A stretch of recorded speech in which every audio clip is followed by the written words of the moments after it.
जिले की हर खबर सबसे पहले आप तक पहुंचाने का वादा, बस यही है एक इरादा। आज ही लगाए अपना पद्मेश डिजिटल सेटअप बॉक्स। नमस्कार, आप देख रहे हैं पद्मेश 24/7 तरुण रिनायत के साथ। चलिए न्यूज बुलेटिन की शुरुआत करते हैं हेडलाइन से।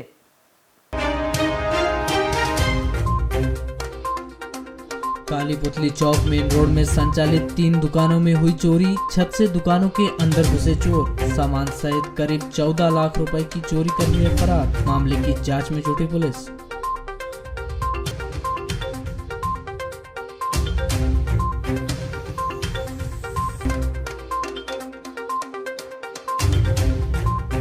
जिला पंचायत कार्यालय के मीटर में शॉर्ट सर्किट की वजह से लगी आग। समय रहते आग पर पाया गया काबू, नहीं तो हो सकता था बड़ा हादसा।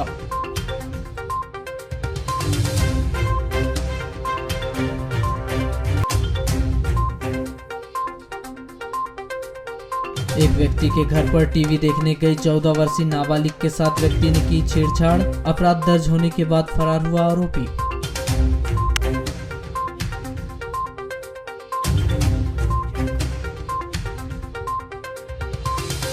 जिले में 36 घंटे से लगातार हो रही बारिश से नदी नाले उफान पर। किरनापुर क्षेत्र के 15 गांवों का टूटा संपर्क, घरों में कैद हुए लोग।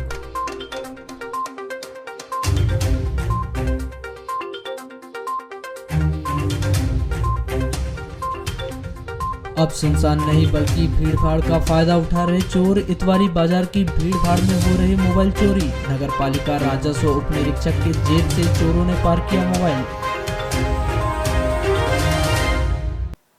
बैहर में 3 लोगों को सार्वजनिक स्थान पर शराब पीना उस वक्त महंगा पड़ गया जब उन्हें पुलिस के द्वारा सार्वजनिक स्थान पर शराब पीने के आरोप में गिरफ्तार कर लिया गया, जिनके विरुद्ध आबकारी अधिनियम के तहत कार्यवाही की गई।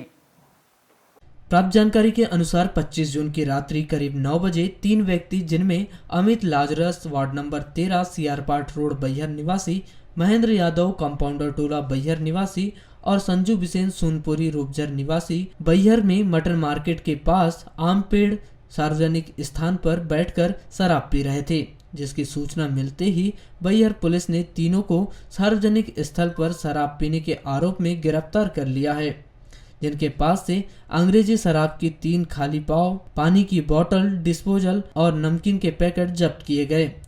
तीनों के विरुद्ध 36B मध्य प्रदेश आबकारी अधिनियम के तहत कार्रवाई करते हुए उन्हें हिदायत देते हुए जमानत मुचलका पर छोड़ दिया गया। यदि आप भी भीड़ भाड़ में घूमना पसंद करते हैं या ऐसी जगह जाना पसंद करते हैं जहां काफी ज्यादा भीड़ भाड़ हो, तो सावधान हो जाइए, क्योंकि नगर में इन दिनों एक ऐसा चोर गिरोह सक्रिय है जो रात के अंधेरे या सुनसान जगहों पर नहीं बल्कि भीड़ भाड़ का फायदा उठाकर चोरी की वारदातों को अंजाम दे रहा है। अभी हाल ही में 22 जून को ही मुख्यालय के उत्कृष्ट विद्यालय में आयोजित केंद्रीय गृह मंत्री की सभा में पहुंचे करीब आधा दर्जन महिलाओं के जेवरात और पुरुषों के जेब से पर्स चोरी होने की घटना को भी भीड़भाड़ का फायदा उठाकर अंजाम दिया गया था। कार्यक्रम में भारी पुलिस की तैनाती के बीच कार्यक्रम में भीड़ में इस चोरी की शर्मनाक घटना के बाद खबर यह नई मिल रही है कि आजकल रविवार बाजार की भीड़ का फायदा उठाकर चोर बाजार में आने वाले लोगों की जेब साफ करने में लगे हैं, जहां सबसे ज्यादा चोरी मोबाइल फोन की हो रही है। इतवारी बाजार परिसर में हो रही चोरी की इन वारदातों के बीच हाल ही में नगर पालिका के राजस्व उप निरीक्षक देवराज तिवड़े की जेब से चोरों ने मोबाइल पार कर दिया। जब उन्होंने गुम हुए मोबाइल का पता लगाना शुरू किया तो उन्हें जानकारी लगी कि वह पहले व्यक्ति नहीं है जिनकी जेब से मोबाइल चोरी किया गया है, बल्कि इतवारी बाजार में ऐसी घटनाएं अक्सर घटती रहती है।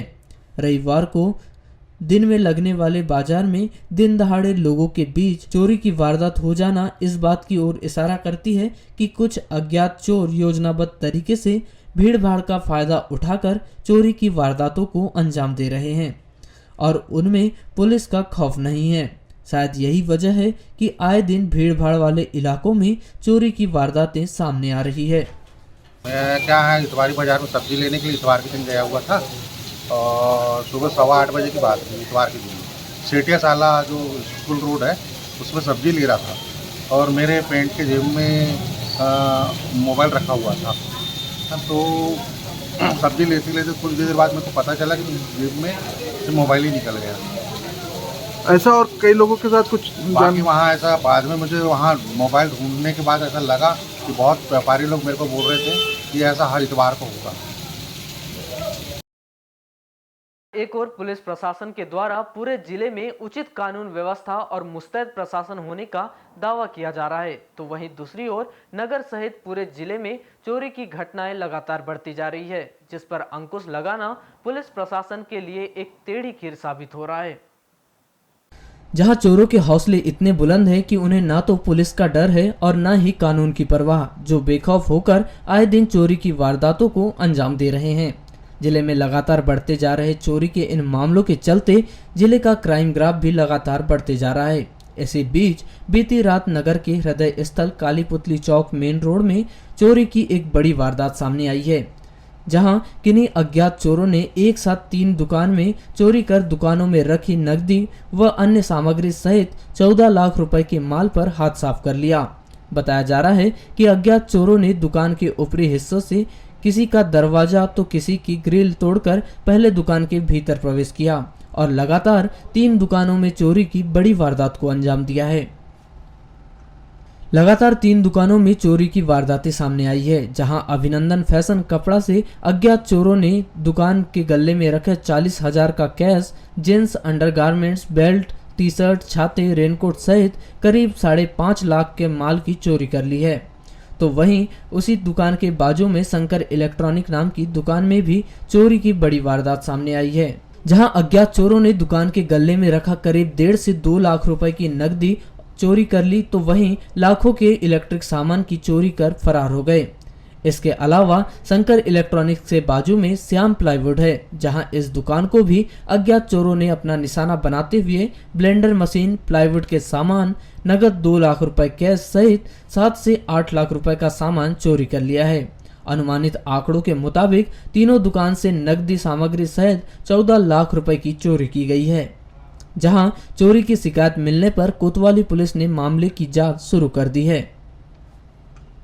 दुकानदारों के अनुसार उनकी दुकान के आसपास कहीं पर भी छत के ऊपर बाहर से जाने के लिए कोई रास्ता नहीं है और ये सड़क भी रात भर चलती रहती है। बावजूद इसके चोर किस तरह से छत पर पहुंचे और चोरी की वारदात को अंजाम दिए, यह तो समझ से परे है। उन्होंने बताया कि चोरों ने एक दुकान का ताला नहीं टूटने पर बड़े निश्चिंत होकर दीवार की पूरी ग्रिल को तोड़कर दुकान के अंदर घुसे हैं और फिर चोरी की वारदात को अंजाम दिया है। वहीं पुलिस ने मौके पर पहुंचकर चोरी की विवेचना के साथ ही सीसीटीवी फुटेज खंगालने में जुट गई है। वहीं इस पूरे मामले को लेकर की गई चर्चा के दौरान चोरी की वारदात के शिकार हुए अभिनंदन कलेक्शन के संचालक राकेश चावला ने क्या कुछ बताया, आइए जानते हैं। वहीं इस मामले से पद्मेश 24/7 की टीम द्वारा श्याम प्लाईवुड के संचालक से चर्चा करने के दौरान उन्होंने बताया कि रात करीब 9 बजे दुकान बंद कर दिए थे उन्होंने और मंगलवार की सुबह करीब 11 बजे जब दुकान खोले तो गल्ला टूटा पड़ा हुआ था और सामान भी बिखरा पड़ा था। वहीं पद्मेश 24/7 की टीम के द्वारा आगे चर्चा करने पर शंकर इलेक्ट्रॉनिक्स के संचालक सुनील रंगलानी ने बताया कि उनकी इलेक्ट्रिक की दुकान है। चोर छत का दरवाजा तोड़कर दुकान के अंदर और गल्ले से नगद रुपए चोरी कर फरार हो गए और साथ ही अन्य सामग्री भी चोरी कर ले गए। उन्होंने बताया कि दुकान में कितनी सामग्री चोरी हुई है इसका जायजा लिया जा रहा है।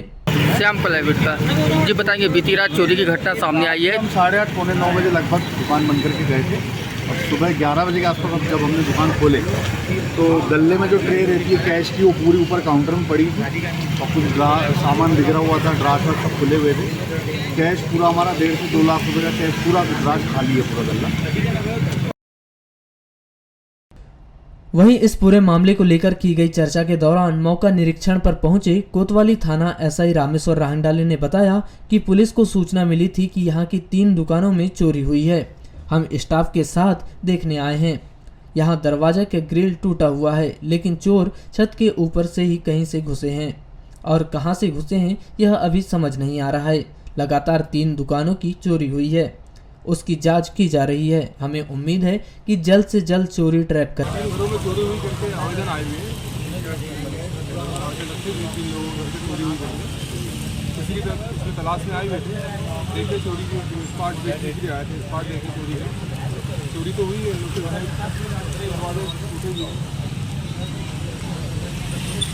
दरवाजे टूटे हैं, लेकिन चोरी करने के लिए तो घुसने वाली जगह है, वो समझ में नहीं आ रही कि चोर कहाँ से घुसा है। लगभग कितने क्या चोरी हुई और किसी दीपक रंगलानी के घर है, विनोद रंगलानी और संजय सावला के घर में चोरी हुई। कितनी इसमें तो ऐसा कुछ दिखाया नहीं इन्होंने, लेकिन एक जगह 1.5 लाख बताए, कुछ कपड़े गए बताए, एक ने सजाया 40,000 रुपये और एक का पता नहीं कितना बताया उन्होंने।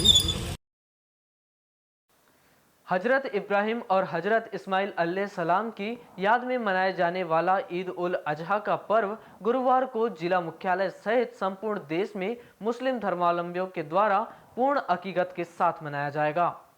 कुर्बानी के पर्व ईद उल अजहा को लेकर शहर सहित पूरे जिले में मुस्लिम धर्मावलंबियों के द्वारा विशेष तैयारियां पूर्ण कर ली गई है, जहां इस पर्व पर घर घर बकरों की कुर्बानी की जाएगी, जिसे गरीब रिश्तेदारों में तकसीम किया जाएगा।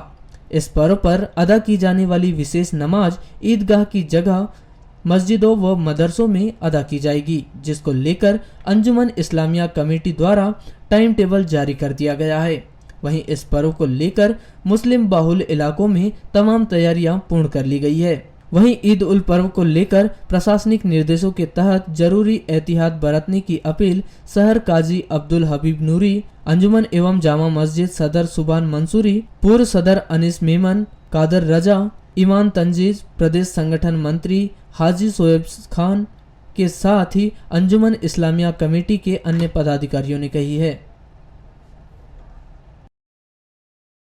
मंगलवार की सुबह जिला पंचायत कार्यालय के मीटर में आग लग गई। आग लगता देख जिला पंचायत के सफाई कर्मी और चौकीदार तुरंत ही नगर पालिका के फायर वाहन को सूचना देकर अमले की फायर सेफ्टी के माध्यम से आग को बुझा लिया गया। जानकारी के अनुसार जिला पंचायत के प्रथम तल के पास सीढ़ी वाले भाग में सुबह आग की लपटें दिखाई दी, जिसे वहां पर कार्यरत सफाई कर्मचारी ने देखा और उसकी सूचना तत्काल उन्होंने वरिष्ठ अधिकारियों के साथ साथ नगर पालिका के फायर अमले को दी। मौके पर फायर ब्रिगेड वाहन और जिला पंचायत के फायर सेफ्टी के माध्यम से तत्काल ही आगजनी को बुझा लिया गया, जिसके साथ ही आगजनी की बड़ी घटना टल गई, क्योंकि जिला पंचायत परिसर में तमाम तरह की फाइल, कंप्यूटर सिस्टम सहित निकट में ही मीटिंग हॉल भी है। यदि आगजनी भभकती तो निश्चित ही बड़ी घटना हो सकती थी, जो समय रहते टल गई। ये सुबह हम लोग सफाई करके नीचे आ रहे थे, उसके बाद इसमें अचानक आग लग गई है मीटर में। क्या हुआ फिर हमने नगर पालिका को फ़ोन किया, बिजली ऑफिस में फ़ोन किया, जिसमें से उनके कर्मचारी आके उसको तत्काल इसको बुझाया गया है। आग कहाँ में लगी थी? आग लगी है सर मीटर में। मीटर में कितने बजे घटना है? ये 9:15 की घटना है। तो कैसे लगी, कैसी आग? क्या ये अचानक स्पार्किंग हुई है इसमें जी। तो कोई बड़ी घटना तो नहीं? कोई बड़ी दुर्घटना नहीं हुई है। पिछले 4 दिनों से जिले में हो रही लगातार बारिश का असर अब स्पष्ट रूप से देखने को मिल रहा है, जहां जून माह के अंतिम दिनों में लगातार हो रही बारिश से जिले के विभिन्न नदी नाले उफान पर हैं, तो वहीं नदी किनारे बसे गांवों और कस्बों में अब बाढ़ का खतरा भी मंडराने लगा है। भारी बारिश के चलते गांव का संपर्क एक दूसरे से टूट चुका है। जिले भर में हुई मूसलाधार बारिश ने जहां आम जनजीवन को प्रभावित कर दिया है, तो वहीं इस मूसलाधार बारिश के चलते जिले के ग्रामीण अंचलों के नदी नाले उफान पर नजर आ रहे हैं। जिले में विगत दिनों से लगातार बारिश हो रही है, जिससे गांव से लेकर शहरी क्षेत्र तक हालत खराब है। जहां शहरों में जहां तहां जल जमाव की स्थिति बन रही है, तो वहीं गांव में भी हालत खराब है। इसी बीच एक खबर किरनापुर क्षेत्र से मिल रही है, जहां 36 घंटे से हो रही लगातार बारिश ने नदी नाले उफान पर हैं और वहां करीब 15 गांवों का संपर्क मुख्य मार्ग से टूट चुका है, जिसके चलते स्थानीय लोगों को भारी परेशानियों का सामना करना पड़ रहा है। प्राप्त जानकारी के अनुसार किरनापुर क्षेत्र के अंतर्गत आने वाले ग्राम कीनी और चंगेरा के बीच नाले में जलभराव की स्थिति है, जहां से लगभग आधा दर्जन गांव का संपर्क टूट चुका है, जिसमें ग्राम चंगेरा, रानक कोड़ी, पल्हेरा, जोधी टोला, लुंगाड़ी, पीपल गांव, मटका टोला और जामरी मेटा सहित अन्य गांव का समावेश है, जिनका मुख्य मार्ग से संपर्क टूट गया है, जिससे इन ग्रामीण क्षेत्रों के लोग घरों में कैद होकर रह गए हैं। लोगों की माने तो यदि बारिश बंद होती है तभी नाले का जलस्तर कम होने से आवागमन में राहत मिल सकेगी।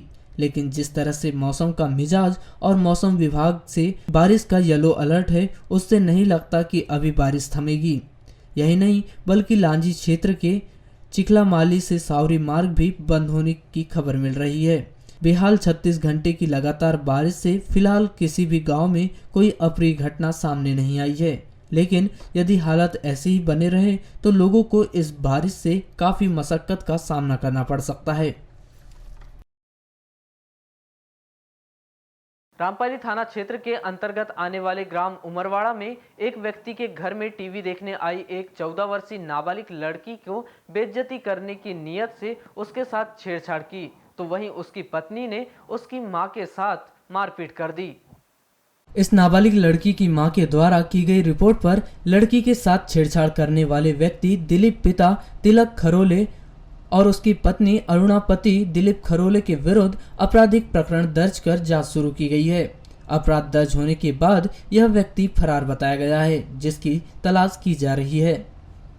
प्राप्त जानकारी के अनुसार दिलीप खरोले के पड़ोस में यह लड़की अपने परिवार के साथ रहती है और दोनों परिवार एक दूसरे के घर आना जाना लगा रहता है। बताया गया है कि 14 जून को सुबह 9 बजे यह लड़की दिलीप खरोले के घर टीवी कार्यक्रम देखने गई थी। उस समय दिलीप खरोले टीवी वाले कमरे में था, उसके बच्चे दूसरे कमरे में खाना खा रहे थे।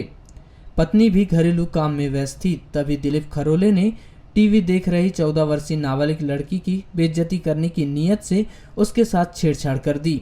जैसे तैसे लड़की वहां से भागकर अपने घर पहुंची, किंतु बदनामी के डर से लड़की ने घटना के संबंध में किसी को नहीं बताई।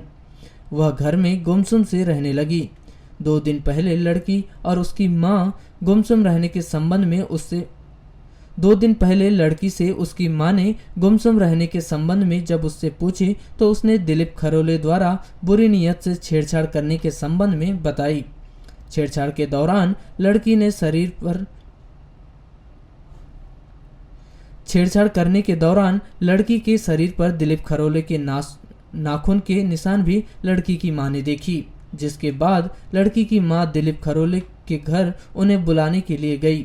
तभी दिलीप खरोले और उसकी पत्नी अरुणा खरोले ने इस महिला को अश्लील गालियां देते हुए मारपीट कर दिए, जिसके बाद 25 जून को लड़की को उसकी मां रिपोर्ट करने रामपाली थाना लेकर गई।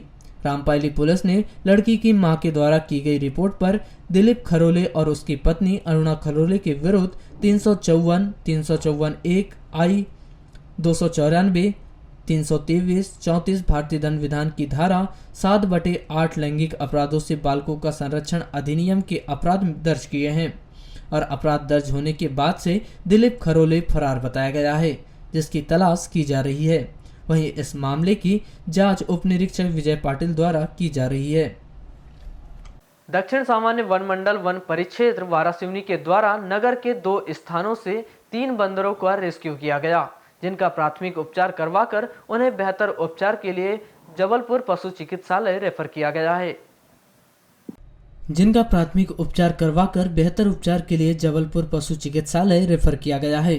प्राप्त जानकारी के अनुसार वन विभाग को सूचना मिली थी कि नगर में अंकुर रूसिया के मकान में एक वानर लहूलुहान स्थिति में है, जो विद्युत करंट से घायल हो चुका है, जिस पर तत्काल मौके पर वन विभाग ने पहुंचकर 5 वर्षीय वानर का रेस्क्यू प्रारंभ किया, जो 3 मंजिला इमारत से बमुश्किल सफल रेस्क्यू किया गया। इस 5 वर्षीय नर वानर के सीधे हाथ में करंट की गंभीर चोट आई थी। उक्त वानर को एक बड़े जाल में पकड़कर पशु चिकित्सालय वारासिवनी लाया गया, जहां डॉक्टर बादल पटले ने गहन परीक्षण के बाद उसका उपचार सर्जरी के लिए जबलपुर रेफर कर दिया है, जिसके बाद तत्काल दूसरी सूचना वन विभाग को मिली कि वार्ड नंबर 8 कटंगी रोड पर अफसिया खान के निर्माणाधीन मकान में एक मादा नर को 11 kV विद्युत लाइन का करंट लगने से वह घायल हो गई है, जिस पर वन विभाग की टीम ने तत्काल मौके पर पहुंचकर बड़ी मशक्कत से जाल के सहारे उसका रेस्क्यू कर उसे पशु चिकित्सालय वारासिवनी लाया गया,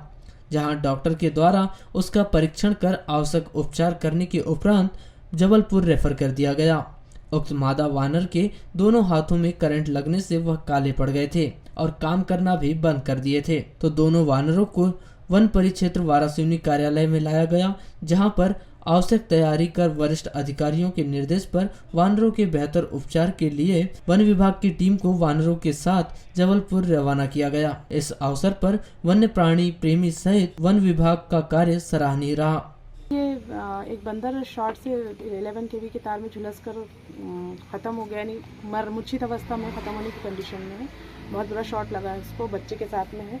और ऐसे 3 बंदर और अभी चिपक चुके हैं इस तार पे, और ख़तरा लगातार बना ही हुआ है। मजदूर भी इसकी चपेट में आते आते बचे हैं और काम चल ही रहा है। मेरा आवास योजना के तहत घर बन रहा है और मैंने 3 से 2 साल हो गए, 2 साल से मेरी रिपोर्ट चल रही है। बिजली डिपार्ट को भी, नगर पालिका को भी, सब जगह में आवेदन मैंने दिया है। कलेक्टर महोदय के पास भी गई हूँ, सब तरफ से मेरा जनसुनवाई में मेरी बातचीत रखी गई है। तो लेकिन अभी तक कोई भी यानी सटीक उस पर कोई भी डिसीजन पे नहीं उतरा गया है और टलाया जा रहा है बार बार, और इसमें एक मासूम जानवरों की जान जा रही है और आए दिन खतरा बना ही हुआ है। मौत की घंटी बजी रही है इसके ऊपर। ये विद्युत तो तार गया है, ये किसकी ज़मीन पे गया है? जी, ये मेरी पर्सनल ज़मीन पे गया हुआ है, तो मेरी रजिस्ट्री की जगह है, इस पर गया हुआ है। और आवास योजना के तहत मेरा घर बन रहा है और मेरी सिर्फ छत की ढलाई भी। सर, आज 2 वन्य प्राणी वानर का रेस्क्यू किया गया है जी, क्या है सर पूरी जानकारी? एक्चुअली हम लोगों को आमजन लोगों से सूचना प्राप्त हुई थी कि एक बंदर है जो बिजली के तार से करंट लगने के कारण घायल अवस्था में हो गया है। तो जैसे ही हमें सूचना प्राप्त हुई, तत्काल प्रभाव से अपनी रेस्क्यू टीम को संबंधित जगह पर भेजा और उसको तुरंत नेट के माध्यम से उसको अपने उसमें लिया। नियंत्रण में लेने के बाद उसको पशु चिकित्सालय से प्राथमिक उपचार दिलवाया गया और उसके बाद उसे जबलपुर रेफर किया गया, जिसे जबलपुर भेजने की कार्रवाई प्रक्रियारत है अभी।